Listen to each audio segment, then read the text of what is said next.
नमस्कार, दिनामी कानून में आपका स्वागत है। मैं हूं दिव्य मिश्रा। इस वीडियो में हम बात करेंगे प्रॉपर्टीज ऑफ इंडिफरेंस कर्व्स, उदासीनता वक्रों की विशेषताएं। इसके पहले हमने वीडियो बनाया assumptions of indifference curves analysis, यानी कि इंडिफरेंस कर्व एनालिसिस को आगे बढ़ाने के लिए किन किन मान्यताओं की जरूरत पड़ती है। अब उन्हीं मान्यताओं के आधार पर उनकी कुछ प्रॉपर्टीज डेवलप होती हैं और ये जो प्रॉपर्टीज हैं उन्हीं मान्यताओं के आधार पर डिराइव की जाती है। तो देखते हैं हम लोग कि वो कौन कौन सी प्रॉपर्टीज होती हैं इंडिफरेंस कर्व्स। इसमें जो पहली प्रॉपर्टी है that an indifference curve is negatively sloped, एक उदासीनता वक्र का ढाल ऋणात्मक होता है। ऐसा क्यों होता है, किस एजम्पशन के आधार पर हम ये निष्कर्ष निकालते हैं? तो ढाल ऋणात्मक होने का मतलब है कि इंडिफरेंस कर्व कुछ इस प्रकार से होगा कि जैसे जैसे हम बाएं से दाएं जाएंगे जो कर्व है वो नीचे की ओर गिरता चला जाएगा। इसका यह भी मतलब हो गया कि बाएं से दाएं जाने पर इंडिफरेंस कर्व पर बने रहने के लिए हमें एक वस्तु की मात्रा अगर बढ़ाते हैं तो दूसरी वस्तु की मात्रा हमें घटाना पड़ता है। ये ऋणात्मक ढाल का मतलब है कि एक की मात्रा हम बढ़ाएंगे। अगर हम यहाँ पर हैं, जैसे मान लीजिए 2 है, ये 8 है, अगर हम यहाँ से यहाँ आ गए, ये 3 है, तो इसको फिर हमको कम करना पड़ेगा। ये 8 से 6 हो जाएगा। यहाँ से हम यहाँ पॉइंट ए से पॉइंट बी पर आ गए और ये हम इंडिफरेंस कर्व पर बने हुए हैं। तो ऐसा क्यों रहा? तो ये प्रूव करने के लिए हम एलिमिनेशन मेथड का सहारा लेंगे, जिसमें हम ये समझेंगे कि अगर ये ढाल, अगर ये नेगेटिव स्लोप नहीं इंडिफरेंस कर्व का, तो अल्टरनेटिव स्लोप क्या हो सकता है, आखिर वो कौन सा वैकल्पिक स्लोप है जो हो सकता है। इसकी 3 संभावनाएं हो सकती हैं। अगर इसका ढाल ऋणात्मक नहीं है तो इंडिफरेंस कर्व का ढाल या तो धनात्मक हो सकता है, या इंडिफरेंस कर्व एक हॉरिजॉन्टल लाइन हो सकता है, या इंडिफरेंस कर्व एक वर्टिकल लाइन हो सकता है। हम देखेंगे कि ये तीनों स्थितियां क्यों संभव नहीं। तो पहले कि अगर इंडिफरेंस कर्व पॉजिटिवली स्लोप है कुछ इस तरह का, इस पर 2 बिंदु है ए और बी, तो क्या होगा? आप देखिए कि ये 2 वस्तुएं हैं x और y। ये पॉइंट पर ये स्थिति है x1 y1। मान लीजिए x की यूनिट 10 है और y की यूनिट 8 है, यानी एक बिंदु पर हमारे कंज्यूमर के पास 10x है और 8y है। इससे कंज्यूमर को कुछ सेटिस्फैक्शन मिल रहा है। बी पॉइंट पर x की मात्रा बढ़ गई और y की मात्रा भी बढ़ गई। ये x2 हो गया। अब सपोज कि ये 10 से 12 हो गया और ये 8 से 9 हो गया y।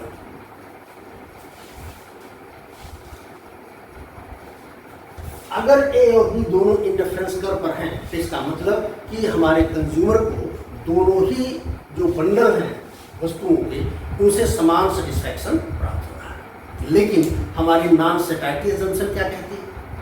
नॉन सेटाइटी अजम्पशन ये कहती है कि हमारा जो कंज्यूमर है उसका प्रेफरेंस इस प्रकार से है कि कम से कम एक वस्तु या दोनों वस्तुओं की मात्रा में वृद्धि होने से उसका जो संतुष्ट का स्तर है वो बढ़ जाता है। तो इस मान्यता के अनुसार कभी भी ए और बी बिंदु दोनों एक उदासीनता वक्र या एक इंडिफरेंस कर्व पर नहीं हो सकते। तो इसका मतलब कि नॉन सेटाइटी अजम्पशन के according this slope of indifference curve is not possible।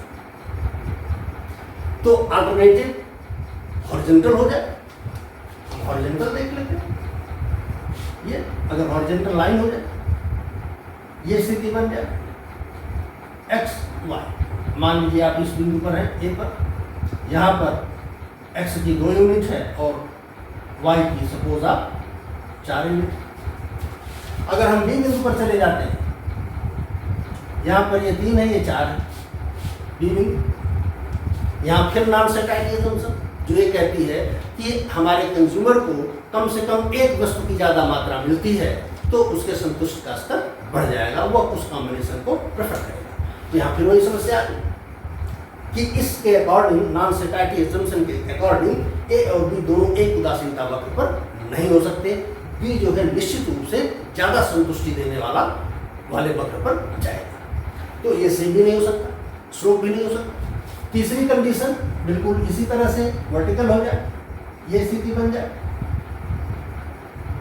यहाँ भी आप देख लीजिए, अगर ये मान लीजिए ये 1 है, ये 2 है, यहाँ ये 3 है, ए और बी।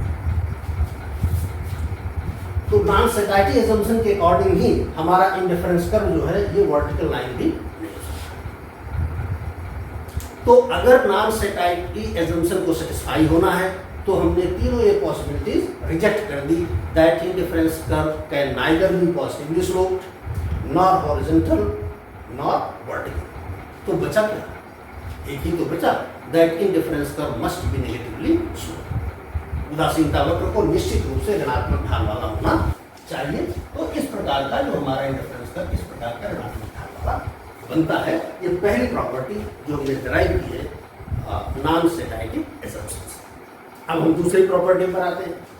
दूसरी प्रॉपर्टी हमारी ये कहती है कि उदासीनता वक्र जितना ही ऊंचा होगा संतुष्टि का स्तर उतना ही ज्यादा होगा। इस प्रॉपर्टी को भी हम इन्हीं एजम्पशन से डिराइव करें। जैसे आप देखिए कि हमारे पास दो इंडिफरेंस कर्व है, एक ये है और ये है। आप ये कंडीशन है, ये x का x1 है, मान लीजिए इस पर x की कोई भी यूनिट है 5 यूनिट है। ये y1 है, y1 की यहाँ पर 6 यूनिट है। ये y2 है, y2 की यहाँ पर 11 यूनिट है। ये पॉइंट्स हैं A है और B है। इस पर एक तीसरा पॉइंट ये C है। ये इंडिफरेंस कर्व 1, ये इंडिफरेंस कर्व 2। अब आप देखिए कि B बिंदु पर x की मात्रा वही है जो A बिंदु पर है, लेकिन y की मात्रा A की अपेक्षा B बिंदु पर ज्यादा है। तो नॉन सेटाइटी एजम्पशन ये कहती है कि कम से कम एक वस्तु की मात्रा अगर ज्यादा होगी तो कंज्यूमर का सेटिस्फैक्शन ज्यादा होगा। यानी कि B की अपेक्षा A पर जो सेटिस्फैक्शन है वो कम होगा, या A की अपेक्षा B पर जो सेटिस्फैक्शन है कंज्यूमर का वो ज्यादा होगा। अब B पर जो सेटिस्फैक्शन है वो A से ज्यादा है, यानी B is better than A। अब हम सेकंड इंडिफरेंस कर्व पर कोई पॉइंट C लेते हैं। चूंकि ये दोनों एक ही इंडिफरेंस कर्व पर हैं, इसका मतलब कि B और C का सेटिस्फैक्शन A बराबर है। अब अगर हम ट्रांजिटिविटी एजम्पशन लगाते हैं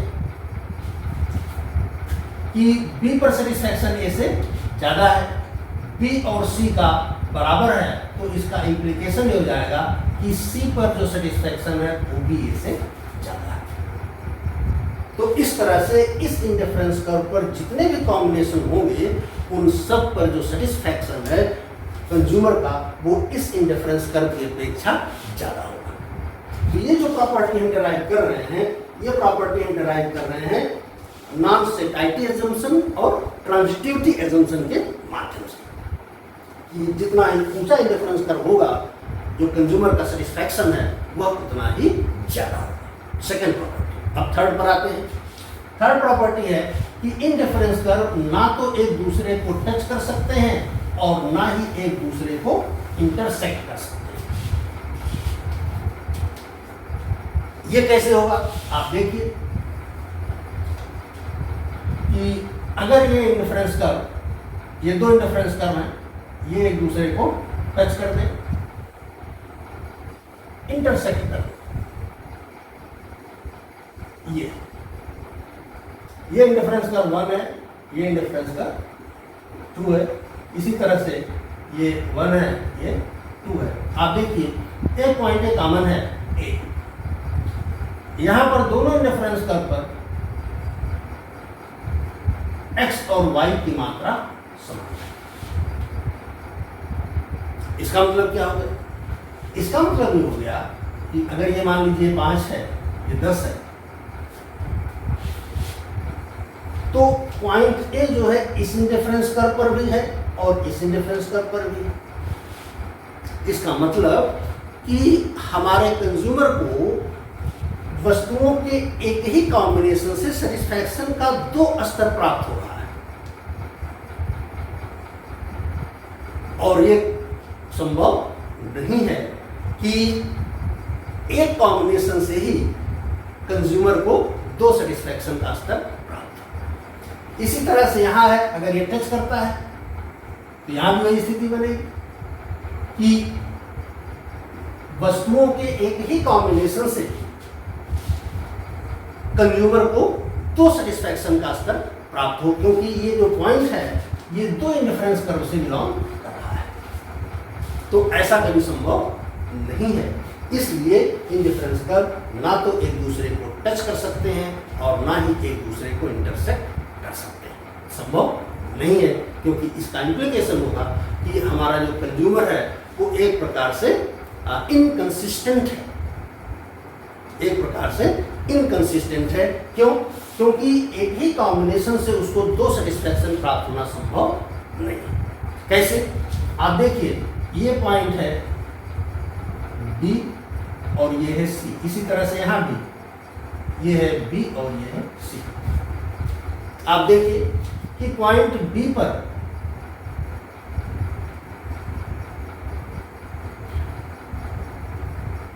जो y की मात्रा है C की अपेक्षा ज्यादा है, इधर x की मात्रा बढ़ेगी।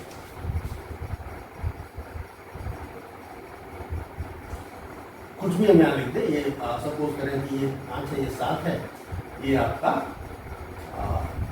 6 है और ये 8। सिमिलरली इस तो अब यहाँ पर B पर C की अपेक्षा y की मात्रा ज्यादा है। इसका मतलब कि जो नॉन सेटाइटी अजम्पशन है उसके according B is better than C। अब चूंकि B और A ये दोनों एक ही डिफरेंस कर्व पर हैं, इसलिए A बराबर B। और यहां से देखिए C और A भी एक ही डिफरेंस कर्व पर हैं, यानी कि A बराबर C। अब अगर ट्रांजिटिविटी अजम्पशन ले आएंगे तो A बराबर B, A बराबर C, इसका जो इंप्लीकेशन होगा that B is equal to C। B और C से इसको समान सेटिस्फैक्शन मिल रहा है। यहां पर जो कंसिस्टेंसी अजम्पशन है वो वायलेट हो रही है कि एक बार कंज्यूमर कह रहा है कि B से ज्यादा सेटिस्फैक्शन मिल रहा है, दूसरी बार वो कह रहा है कि B और C से हमको एक समान सेटिस्फैक्शन मिल रहा है। तो इसलिए indifference curves can neither touch nor intersect each other. ये प्रॉपर्टी हो गई थर्ड। अब फोर्थ पर हम आते हैं। फोर्थ प्रॉपर्टी जो है वो है that indifference curve are convex to origin. ये जो प्रॉपर्टी है ये diminishing marginal rate of substitution की मान्यता के कारण है। ये एजम्पशन हम पहले डिस्कस कर चुके हैं इसके पहले वीडियो में। तो जो diminishing marginal rate of substitution है इसके कारण इंडिफरेंस कर्व का जो स्लोप जो शेप है वो कन्वेक्स टू ओरिजिन हो जाता है, ये मूल बिंदु की तरफ झुका हुआ हो जाता है। ऐसा क्यों है? क्योंकि जैसे जैसे हम आगे बढ़ते हैं ये देखिए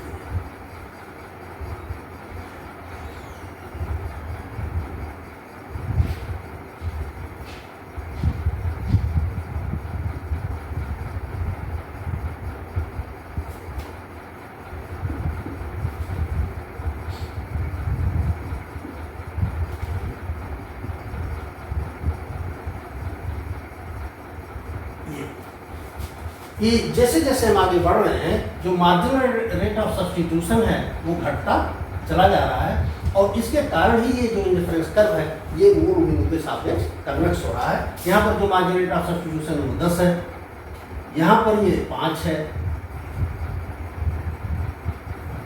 यहाँ पर ये 2 है। तो इस तरह से ए से बी पर जा रहे हैं तो marginal rate of substitution 10, B से सी पर 5, सी से डी पर 2, ये लगातार घट रहा है। इस घटते हुए मार्जिनल रेट ऑफ सब्स्टिट्यूशन के कारण जो इंडिफरेंस कर्व है वो मूल बिंदु के प्रति कन्वेक्स हो जाता है, मूल बिंदु के सापेक्ष उन्नतोदर हो जाता है।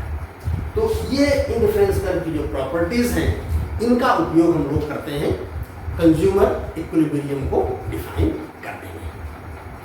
कोई बात समझ में ना आई हो तो चैनल के डिस्क्रिप्शन में व्हाट्सएप नंबर है, उससे आप कांटेक्ट कर सकते हैं।